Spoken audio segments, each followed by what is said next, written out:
Hello again. What you eat makes a huge difference to how you perform in an endurance cycling event.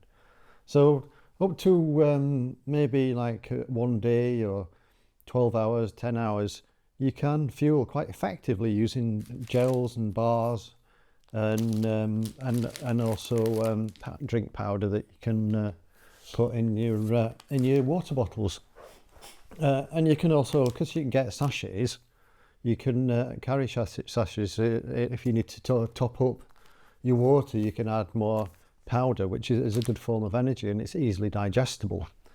But once you get beyond a day, perhaps, in multi-day events, then you need to go shopping because you can't carry all the food that you need. I mean, gels are quite heavy. They're because they're liquid. So carrying, say, 20 or 30 gels is quite a lot of weight.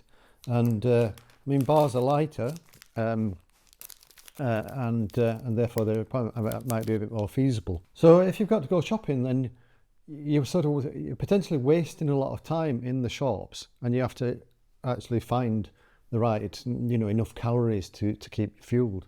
So if, say, you're riding about 140 watts, that's roughly 500 calories an hour. And remember, you've got to add that. If it's a multi-day event, you have to add that to what you would normally need to eat during the day. So maybe your base metabolic rate might be maybe 1,500 calories a day, something like that. So if you're riding for 16 hours a day, then that's 8,000 calories plus your 1,500, so 9,500 calories a day. That's a hell of a lot of food. Claire and I like to use this acronym EAT. So EAT is foods that you enjoy and that you know work for you, things that have got a lot of calories in them per 100 grams, and you can digest quite effectively. And ideally having quite interesting textures, because you can get a bit stale if you're trying to eat the same boring type of thing all day, day after day. And then A stands for avoid foods that don't work for you, things that make you sick or things you might be allergic to. And that can be quite restrictive in ultra endurance events. So you can spend a lot of time,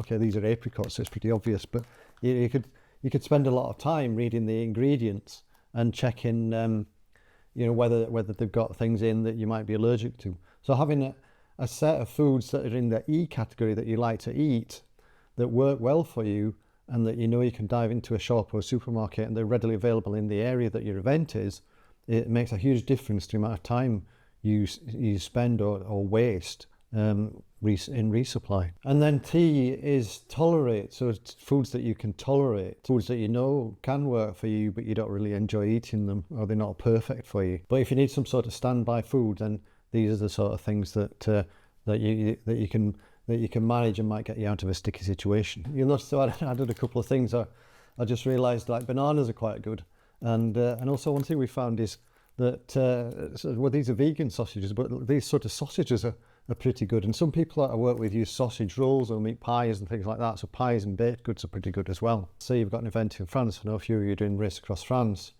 then things like pain au chocolat, croissant, and things like that are really quite calorie dense foods, quite easy to eat, quite a nice texture, go nicely with a cup of coffee if you want a quick stop. So they can be quite good things, and bakers are often open when other shops aren't open. So we've established that some foods are better than others. So you're looking to populate this EAT category with foods that that are going to be available and meet the criteria that you need, things that you like, that have got plenty of calories in, and you can digest effectively. And also things that you can eat while on the move are really useful as well. So like these little yogurt things are pretty good, but you're not going to eat that while you're riding. I think it'd be quite tricky unless you could put it into some sort of squeezy thing. And if you did that, then you've got more faffing about time, so you don't really want that. So if you can eat 4 yogurts in a quick stop, which you probably can if you're hungry enough, then they're good. But they're not so good for on the road, and they're pretty heavy. So if you've got to carry them any distance, then that's not so good. Whereas things like biscuits, obviously you can carry biscuits in your pockets. I think these are about 400 calories per 100 grams. So with 10 biscuits there, so 40 calories a biscuit. So to get you 500 calories an hour, you'd have to eat a packet of these and a bit more every hour. So a packet of these and perhaps something in your drink mix. Nuts are quite high calories. So if you can eat them, that's quite good.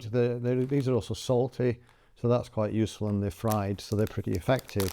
And perhaps if you mix them with raisins or dried fruit, like I've got some apricots here, then they're sort of a bit more moist and it might be easier to eat. So have a mixture of nuts and raisins, nuts and apricots, or nuts and something that's a bit more, a bit less dry. You can usually get cereal bars in most shops, and they can be quite effective. They're usually about sort of around about 400 calories per 100 grams. But again, this box is only 100 grams, so you've got to eat a box of these every hour to maintain your 500 calories an hour. And then drinks like chocolate milk, soya milk, that sort of thing, got a bit of protein in, and that's quite useful. They're not particularly calorie dense, but if you need liquids and it gives you a bit of protein, then they can be quite good. And also they're quite easy to drink, particularly the chocolate flavoured ones, or things that are flavoured in a way that you like. They can be quite good, and you can easily drink a litre of fluid if it's hot, just at a stop while you're having a quick break. So primarily you're looking for calories. You're looking for a mixture of textures, a mixture of flavours, so your palate doesn't get bored, and you don't get sick of the same thing. So it's a lot of it's a mental challenge as well as a physical challenge. And essentially, apart from that, your body's not really bothered whether the food you're eating is healthy. So there could be a reasonable argument for not worrying too much about whether these products are good for you, as long as they're not really damaging to your body. Just focus for practical foods that work well for you, because you're only doing an event, even at most, say you're doing the transcontinental, it takes you 3 weeks. You can recover from it physically. Your body can recover from a few unhealthy ingredients, and because you're burning off so many calories, then having things that are really sugary or really fatty isn't particularly a problem. Learn which shops are good for you, which shops are open. Bakeries are good. Big supermarkets can waste a lot of time because you might not know where everything is.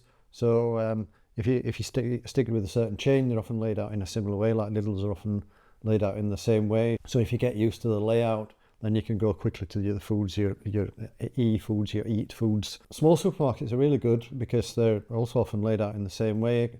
Petrol station, gas station chains often have a similar layout, and so they can be quite quick and don't necessarily have a queue at them.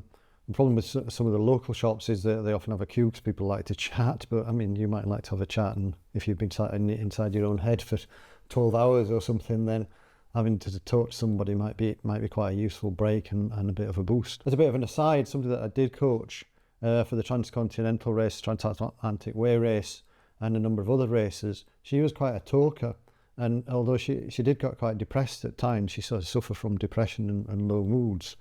So one of the strategies that she had was to talk to somebody or go into a shop and find somebody to talk to if she was struggling a bit psychologically.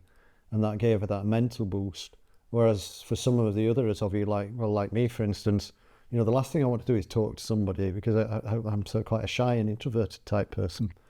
So just even 2 minutes to buy some shopping is plenty of social contact for me, whereas for the person I was talking to previously, the talky type person, she might like to sit and chat for 10 minutes or something like that. And Jenny Graham's quite a talker as well, I'm sure that was a psychological boost for her on our round the world trip. Bakeries are often open when other shops aren't. So on the continent, like here in France, a lot of shops are closed on Sundays, but you can usually find a bakery open certainly in the morning, perhaps after lunch, because people like to have the baguette or the pastries to go with the main meal of the day, and they often buy those fresh. So bakeries are often open.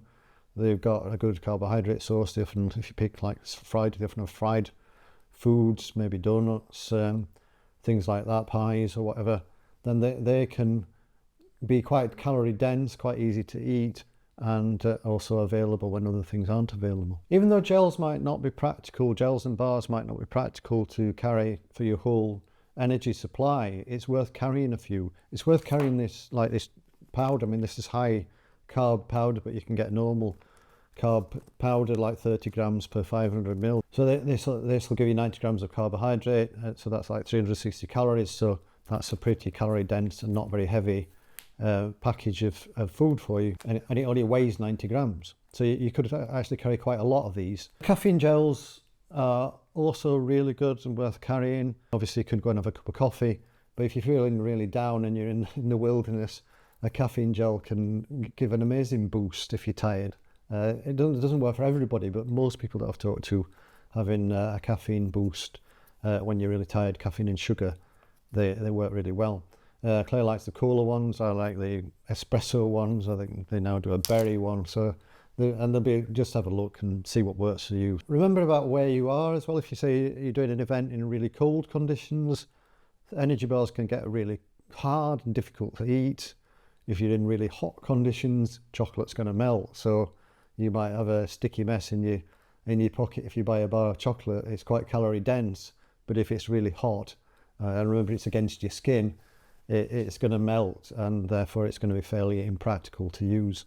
So think about practicalities, things that might work at home in the early spring when it's quite cold, might not work in the middle of the summer when your main event is in Spain, for instance. So a few things that might work. Jenny Graham, I know, likes squeezy cheese. So you can get these tubes of cheese. They're really calorie dense, so you can just squeeze them into your mouth like a bit of an energy gel type thing.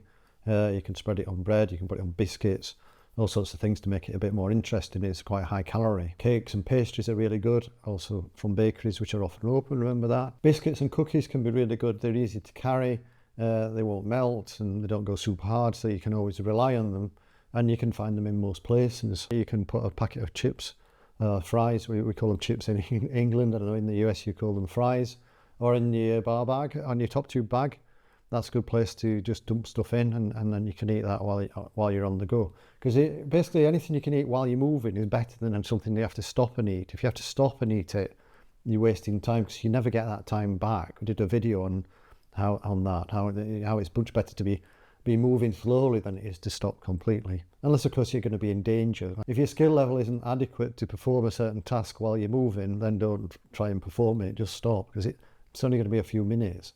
It's like if you stop for a meal or stop to eat a bag of fries or chips, that's always going to take time. Whereas if you just dump them in your top tube bag, you can eat them as you're moving, and that saves a lot of time. Peanut butter is very calorie dense. Obviously, it's not the sort of thing you can't have in bits, but you can spread it on bread. You could make a peanut butter sandwich and carry that and eat that as you're riding as well. It's quite a calorie dense source of food that you can carry with you, and you always got it as a standby, for instance. And then ready meals, like ready foods, like a lot of supermarkets have sections where you've got ready meals like pakoras, samosas and things like that don't need cooking. They might be a bit nicer if they've been warmed, but you can still eat them cold. And falafels are quite good. Sort of Indian starters are quite good food to easily carry in your pocket and things like that. They've got different tastes. So as long as they don't repeat on you, they're really good. They're the sort of thing you can work out how many calories per samosa or per falafel before the event, and then you know what your intake is, so you know you're maintaining this calorific requirement. And that's part of the battle, because it's very easy. And one of the reasons I fuel most of my long rides with gels is that they're very convenient. Okay, they can be quite expensive, but they're very convenient and practical, and therefore you can just focus on performing to the best of your ability, and you know that you're fueling effectively. Whereas if you've got a lot of different things, then it can be difficult to know what you're eating. So actually having these staples, these eat staples that you know work for you, you know how many calories there are per chunk or bite or serving, are really effective, and you know that taking in that amount of calories per hour works well for you. So you need to test all this during your training, because you can waste a huge amount of time shopping. Claire and I went down to the local supermarket yesterday, and we spent half an hour in there just looking at food, looking at ingredients. And of course, that's, if you knew what you wanted, you could be straight in and out, and it might take you less than 5 minutes perhaps. So you'd have saved, you wasted 20 minutes. How far can you cycle in 20 minutes? Quite a long way, and you never get that back. So practice, know where you're going to store it when you get out of the supermarket, out of the shop. So that's eat, enjoy things that work for you, avoid things that don't work for you, that might make you sick, things you might be allergic to. So you've got to avoid those and learn how to quickly spot them, so you don't end up, because if you make yourself ill, you might have to drop out and you'll never finish your event. And then tolerate the backup things that you can manage, you can deal with, but they're not perfect for you. So eat. Hope that helps, and see you next time. Bye.